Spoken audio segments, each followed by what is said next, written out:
अस्सलाम वालेकुम व्यूअर्स। आज के लेक्चर में हम क्वाड्रेटिक इक्वेशन देखेंगे और फिर उसका क्वाड्रेटिक इक्वेशन की फैक्टराइजेशन देखेंगे। यानी हमने आज फैक्टराइजेशन पढ़ना है।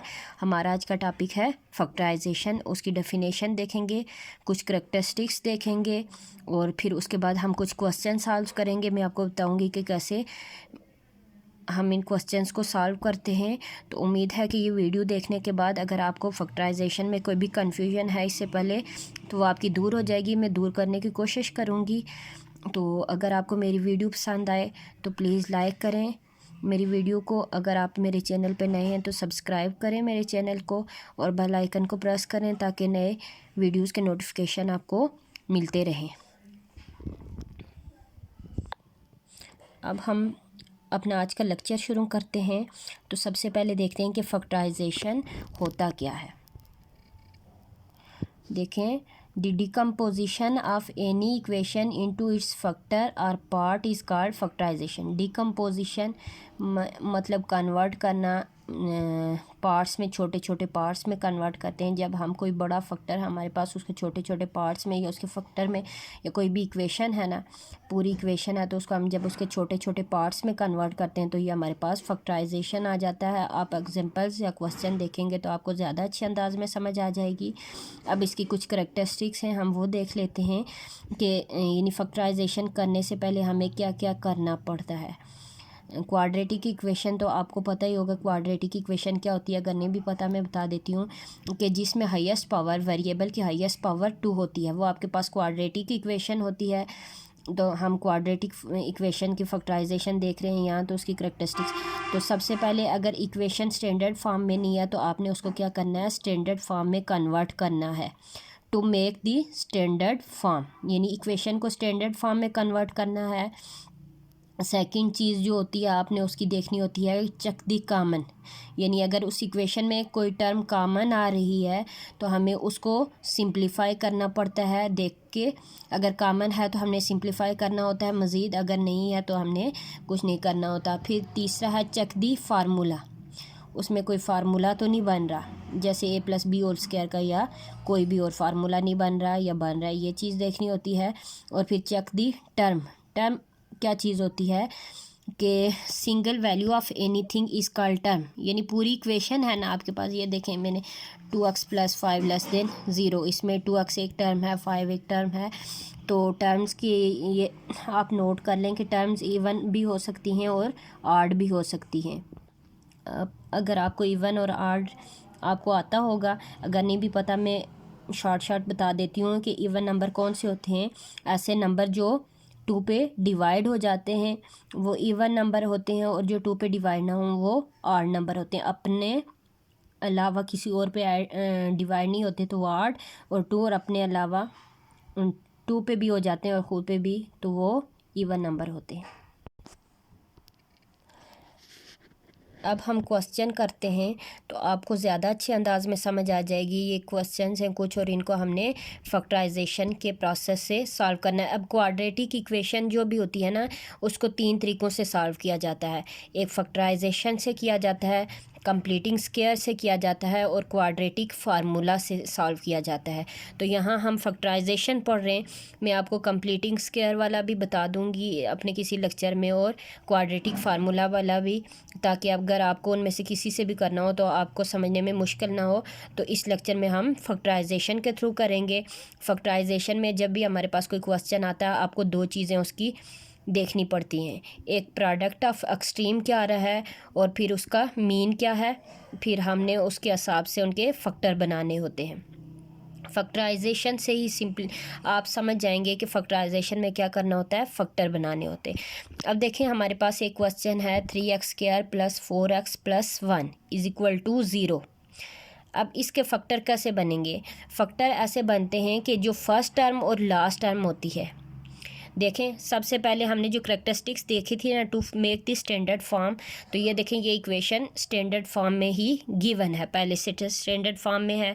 फिर चेक दी कॉमन, हमने दूसरा स्टेप था चेक दी कॉमन, तो इसमें कोई चीज़ कॉमन नहीं आ रही इसलिए हम वो भी देख लिया। अब तीसरा फार्मूला देखना था, चेक दी फार्मूला, तो इसमें कोई फार्मूला भी नहीं बन रहा, और चेक दी टर्म्स हमने देखनी थी। अब देखें ये सब यानी स्टैंडर्ड फॉर्म में है, इसमें कोई चेंजिंग हमने नहीं करनी। उस तरह का कोई क्वेश्चन आएगा मैं वो भी आपको बता दूंगी। तो इसमें ये फैक्टराइजेशन में करना होता है कि फ़र्स्ट और लास्ट टर्म जो होती है उसका प्रोडक्ट लेना होता है, यानी 3x² और 1 का प्रोडक्ट क्या आ जाएगा, 3x² को 1 से मल्टीप्लाई करेंगे तो 3x² ही आएगा। और दरमियान वाली जो टर्म होती है उसका मीन, यानी 4x हमारा मीन है, प्रोडक्ट ऑफ एक्सट्रीम क्या आ गया है 3x²। अब दरमियान वाली टर्म जो होती है ना इसके फैक्टर बनाने होते हैं। फैक्टर कैसे बनाते हैं कि हम प्लस माइनस करें तो मीन आ जाए हमारे पास, और जब उसका प्रोडक्ट लें यानी उन दोनों को मल्टीप्लाई करें तो हमारे पास एक्सट्रीम वैल्यू का जो प्रोडक्ट होता है ना उसके इक्वल आ जाए। यानी हमने इधर कोई ऐसे फैक्टर बनाने हैं कि जिनको ऐड या सब्ट्रैक्ट करें तो 4x आए और मल्टीप्लाई करें तो 3x² आ जाए। अब इसके फैक्टर देखें, अगर आप हम 4x के तो 3x प्लस x करें, अगर 3x और x को ऐड करें तो 3x plus x is equal to 4x आ जाएगा, और इन दोनों को जब मल्टीप्लाई करेंगे तो 3x into x 3x², multiply किया तो हमारे पास प्रोडक्ट ऑफ एक्सट्रीम आ गया, और प्लस किया तो मीन की वैल्यू आ गई। अब ये हमारे पास फैक्टर बन गए, इनको फैक्टर की फॉर्म में लिख देंगे। देखें 3x² plus 3x plus 1 plus 3x² plus 3x plus x plus 1, यानी जो हमारे पास फैक्टर थे ना उनको हमने दरमियान में लिख दिया। अब हमने पहले दो टर्म्स जो हैं 3x² प्लस 3x, इनमें से कुछ कॉमन आएगा वो लेना, और फिर नेक्स्ट वाला x प्लस 1 में से लेना है। तो देखें 3x² और प्लस 3x में से कॉमन क्या आता है, हमारे पास 3x आ रहा है ना, हमने 3x कॉमन लिया तो बाकी हमारे पास बचा x प्लस 1। नेक्स्ट में कुछ भी कॉमन नहीं था तो हमने प्लस 1 ले लिया, यानी इसमें से 1 कॉमन आ गया तो x प्लस 1। अब देखें दो टर्म बन गई x प्लस 1 x प्लस 1, इन दोनों को कॉमन ले लेंगे तो हमारे पास बाकी क्या बचेगा, देखें x प्लस 1 कॉमन ले लिया तो बाकी बचा 3x plus 1 which is equal to 0। अब इन दोनों टर्म्स को अलग अलग से इक्वल टू 0 कर देंगे, x plus 1 equal to 0, 3x plus 1 equal to 0, 1 दूसरी साइड जाके -1 हो गया, और 3x इज़ इक्वल टू -1 हो गया। अब उसके साथ 3 था तो 3 को क्या किया हमने दोनों साइड पे डिवाइड कर दिया, तो x की वैल्यू आ गई हमारे पास -1/3। तो इसका एंड पे सोल्यूशन सेट लिख लेंगे। सोल्यूशन सेट में क्या लिखते हैं, जो हमारे पास आंसर आते हैं, दो आंसर आए हैं हमारे पास, इधर हमने -1 और -1/3 को ब्रैकेट में लिख लिया, जो हमारे पास सोल्यूशन सेट आ गया है। अब हम फैक्टराइजेशन का एक और क्वेश्चन लेंगे और उसको सॉल्व करेंगे। आपको उम्मीद है समझ आ गई होगी। अब देखें दूसरे क्वेश्चन में हमारे पास क्या है कि x² plus 7x plus 12 is equal to 0। ये हमारे पास, अब देखें प्रोडक्ट ऑफ एक्सट्रीम क्या हो जाएगा, इधर फर्स्ट और लास्ट टर्म को मल्टीप्लाई करेंगे जो आएगा 12 इंटू x², 12x², और मीन हमारे पास क्या है दरमियान वाली टर्म 7x, ये भी स्टैंडर्ड फॉर्म में भी है, इसमें कोई चीज़ कॉमन भी नहीं है, फार्मूला भी नहीं बन रहा। तो करैक्टरिस्टिक्स हमने देख ली, सिंप्लीफाई अब करेंगे। अब देखिए हमने कोई ऐसे दो फैक्टर लेने हैं कि जिनको ऐड या सब्ट्रैक्ट करें तो 7x आए और मल्टीप्लाई करें तो 12x² आ जाए। देखिए हमने क्या लिया कि 4x और 3x लिए, दो फैक्टर लिए प्लस की फॉर्म में, क्योंकि इधर इक्वेशन में प्लस आ रहा है। तो देखिए हमने प्लस की फॉर्म में लिए तो 4x प्लस 3x 7x आता है, और इनको जब मल्टीप्लाई करते हैं तो 4 3 ज़ार 12 और x इंटू एक्स 12x²। तो अब हम इसको सिंप्लीफाई करेंगे, क्या फैक्टर बन जाएंगे x² plus 4x plus 3x plus 12। देखें ये फैक्टर हमने लिख लिए, x² plus 4x plus 3x plus 12 is equal to 0। अब इनमें से फर्स्ट टू में से जो चीज़ कॉमन आती है वो लिखेंगे, सेकंड में से कॉमन आती है वो लिखेंगे। तो देखें फर्स्ट में से x कॉमन आ रहा है तो बाकी बचा x प्लस 4, प्लस सेकंड में से 3 कॉमन आ रहा है तो x प्लस 4। अब देखें 2x प्लस 4 x प्लस 4 आ गया ना, जो चीज़ कॉमन होती है उसको हम एक लिख लेते हैं और बाकी जो बचता है उसको एक ब्रैकेट में। तो x प्लस 4 कॉमन था, बाकी बचा हमारे पास x प्लस 3। अब इन दोनों को इक्वल टू अलग अलग से 0 कर देंगे, x plus 4 equal to 0, x plus 3 equal to 0। हमारे पास आंसर आ गया x is equal to -4 and x is equal to -3। End पे इनको हमने सोल्यूशन सेट में लिख दिया। अब देखें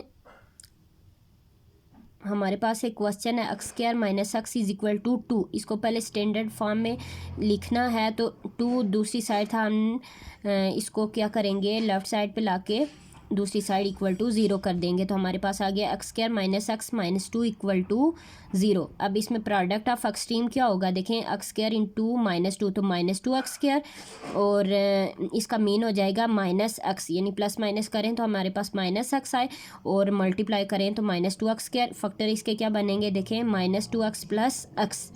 अब माइनस 2 एक्स प्लस एक्स क्यों लिखा, देखें 2 एक्स बड़ी वैल्यू है ना, तो इसके साथ नेगेटिव साइन हम लगाएंगे जब, तो हमारे पास ये सब्ट्रैक्ट होंगे, और ऊपर जो इक्वेशन में माइनस है आपके पास, ये देखें ये माइनस की फॉर्म में आ जाएगा।